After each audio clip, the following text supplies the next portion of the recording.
long story short is, the car, malfunctioned on them. The steering wheel went limp and, ran right into a tree. But, like once he got his personality back, which is once they took the drugs out of him, right? Our jokes came back and like, man, boy, you almost went extra crispy on me, man. So this is a dark story that obviously you can see they're able to laugh about a little bit, but that is former NBA star Gilbert Arenas, who's on the All the Smoke podcast talking about the tragedy, a near fatal tragedy of his son Elijah, who had a car crash in a Tesla late April. He's talking about it, about how the steering wheel wasn't working anymore. He crashes into a tree and almost burned to death. Ended up actually having to go into a coma that came out of and is now seeming to recover very well, which is awesome. But to hear the Gilbert Arenas say it, the Cybertruck had multiple flaws that caused the accident, according to him. Again, grain of salt, we don't know, there should be an investigation.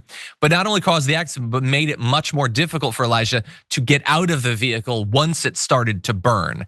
And that said, I wanna go back to, we'll go to the video. First, here is the aftermath of the crash. You can see it was evidently a really bad crash because that Cybertruck has been absolutely destroyed by hitting first a fire hydrant and then the tree.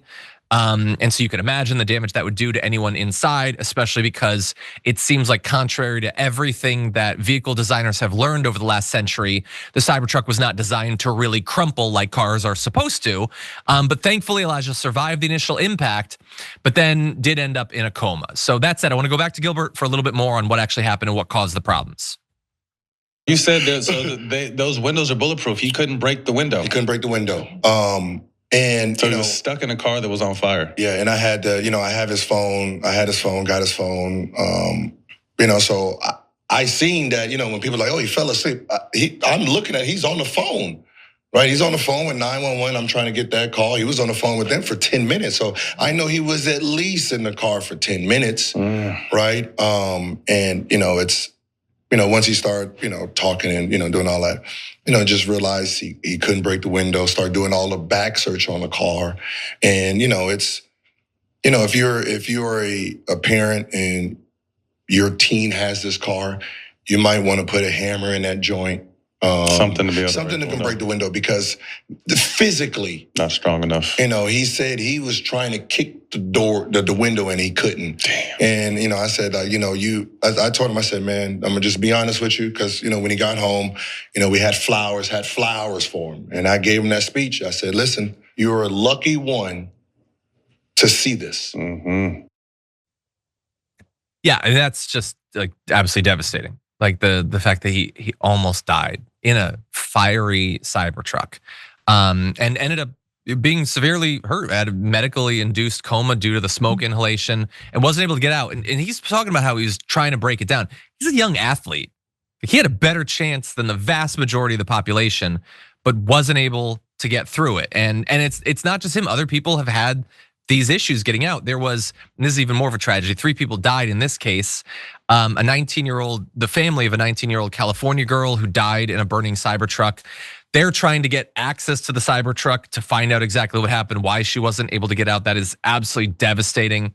Now, and also in general, Tesla has been named, we just have to say this is the truth, the deadliest car brand in America, according to the Highway Transportation Safety Authority. And anyway, and look, to be clear, Gilbert there is identifying what the problems were. He's saying that's what caused the crash, which again, I have no idea if that's true, but that's what he's saying. And that he couldn't get out, that the doors wouldn't unlock or whatever. He couldn't get through the window. And the family is, obviously just enraged by the fact that their daughter died in one of these. I've not in either of those cases seen them say that they're blaming Tesla. They're not saying it's the Cybertruck's fault. Some people are just noticing a pattern here.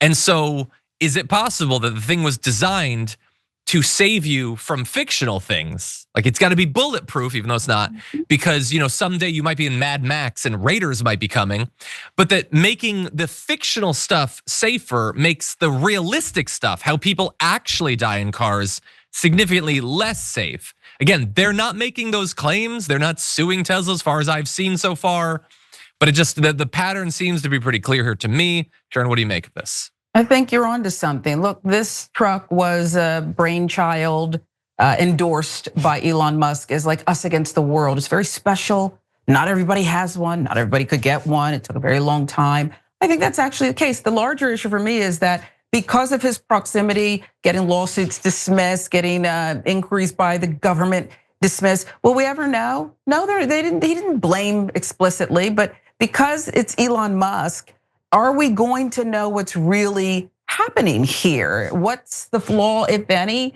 and how can we prevent this? That's a horrific way to be injured, let alone the people who've died like this. We need to know, and I don't believe we will know, not in this current climate. Yeah, and look, we've all seen the recalls that the Cybertruck has had to have, the just breaking down, the fact that it can be literally destroyed if it's not in the right mode when it goes in a car wash. So there's multiple levels of the problem here. One is, don't let a moron design the car. Have people who actually know what they're doing design the car. But then also, don't let the company have no oversight whatsoever. You can't, they should not be allowed to put out a vehicle that is this dangerous. The government is supposed to overlook this. And of course, with Donald Trump, they're not going to. They don't care. There'll be no oversight. But people have and will die as a result of this. And it, like, not to make light of this, but like, there was like a stereotypical pop culture example of a moron designing a car. It was 1,000 years ago. I'm gonna date myself, but Homer Simpson got to design a car in an episode of The Simpsons. It was the Homer, and it was a debacle.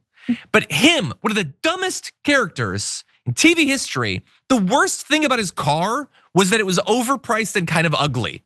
In the real world, when a moron designs a car and insists that he knows better, it isn't just overpriced and ugly, which the Cybertruck is both of those things. It also can be deadly.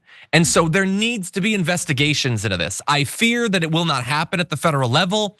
Maybe California can look into it, a responsible state. Maybe under a new administration, there could be actual oversight, not just into Tesla. Every car needs to be safe, but if Tesla is the most deadly, then there needs to be a look into this. Just quickly, can I just say quickly, the difference too with Homer is he was used to being told off and disrespected and called out. I mean, Homer Simpson got it. When you're close to Elon Musk, you can't do that. You can't, your engineer's not gonna come and say, whoa, if we do this, it's not gonna be, no. You're gonna go along with what he says or else I know best. You're right. Yeah. I would much rather drive the Homer, honestly. Me too. And it would be safer. Me too. If you enjoyed that, then make sure that you never miss another video by subscribing. And if you want a little more, consider hitting the join button and becoming a member. So you're probably wondering, why would I do that? Well, when you do that, you get access to bonus content that I make every single week, and it's a lot of fun. You get custom emojis and more. If you join at tier 3, by the way, you even get access to a monthly member hangout with myself. And you'll get all that going forward, but you'll also unlock years of the back catalog that is literally 100 or more bonus clips and top 10 lists and debates and more. So what are you waiting for?